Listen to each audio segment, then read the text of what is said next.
পুরো এপিসোড দেখতে জি5 অ্যাপ এখনই ডাউনলোড করুন। সেদিন ওইভাবে বাড়ি থেকে বেরিয়ে যাওয়া আর উচিত হয়নি জানো। সবার কথা অমান্য করে বাড়ি থেকে চলে গিয়েছিল। আর এই শান্ত শিষ্ট মেয়েটার মধ্যে একটা অদ্ভুত জেদ কাজ করেছিল সেদিন। কিছুতেই কারো কথা শুনলো না। আর তারপরে রাস্তায় বেরিয়ে ওইভাবে অ্যাক্সিডেন্ট করলো।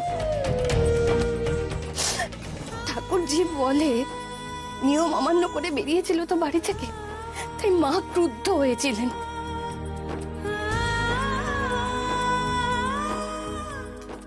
সেদিনের অ্যাক্সিডেন্টে নীলার সারা শরীরে অনেক জায়গায় চোট লেগেছিল, আঘাত পেয়েছিল মেয়েটা। ধীরে ধীরে সব আঘাত সেরে গেল, শুধু শুধু হাতটা না আর কিছুতেই সারলো না।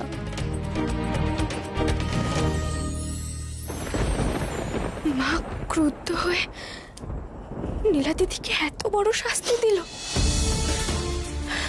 না না, আমি না এটা মানতে পারছি না। মা এতটা নিষ্ঠুর হতে পারলো?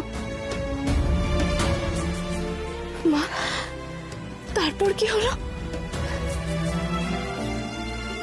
তারপর কি হবে? রূপমের বাড়ির লোকেদের নীলাকে এমনিতে খুব পছন্দ ছিল, কিন্তু ওই ঘটনার পরে ওরা কিছুতেই নীলার সঙ্গে রূপমের বিয়ে দিতে রাজি হলো না। কিন্তু এটাও মায়ের কৃপা বলতে পারি। রূপম কিন্তু ওর নিজের জায়গা থেকে একদম সরেনি। ও বলেছিল যদি বিয়ে করতেই হয় তাহলে নীলাকেই বিয়ে করবে, কারণ ওর সঙ্গে দেখা করবার জন্যই তো নীলা বাড়ি থেকে বেরিয়েছিল। তারপরেই দুর্ঘটনা। ও এটাও বলেছিল যদি বিয়ের পর এই দুর্ঘটনা ঘটতো তাহলে কি নীলাকে আমরা ফেলে দিতাম? ঠিকই তো, রূপম দাদা তো একদম ঠিক কথা বলেছিল। কোনো মানুষের অঙ্গহানি হলে তাকে কি বাতিল করা যায় নাকি? এই জন্যই তো বলে স্বামী স্ত্রীর সম্পর্ক যুগ যুগ।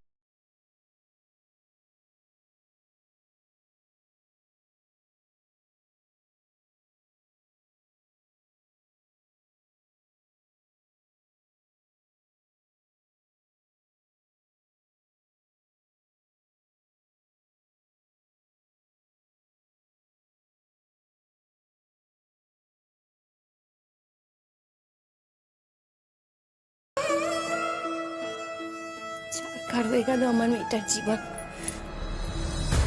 সর্বনাশ হয়ে গেল। আমি আমি জানি না যে কার অভিশাপে এটা হলো, কার নজর লেগেছিল আমার মেয়েটার ওপরে।